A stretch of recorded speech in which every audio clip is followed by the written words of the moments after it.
నాకు ఇప్పటికి కూడా నా కళ్ళల్లో జ్ఞాపకం ఉంటుంది. 2011-12 ప్రాంతంలో నేను పాదయాత్ర చేశాను. నడుచుకుంటూ పోతుంటే రాత్రి 12 గంటలు 1 గంటకు ఆ ప్రాంతంలో నిజామాబాద్లో ఒక ఊర్లోకి వెళ్ళాను.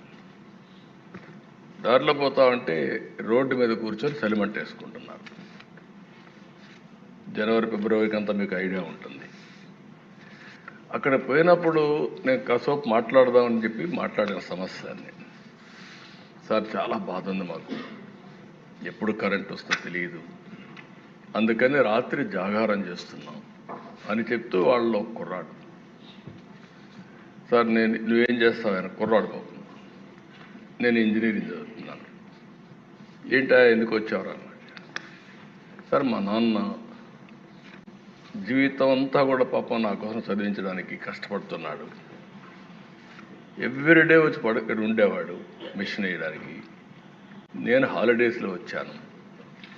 కనీసం మా నాన్నకు ఒక 2 రోజులు రెస్ట్ ఇవ్వాలని నేను ఇక్కడికి వచ్చానని చెప్పి.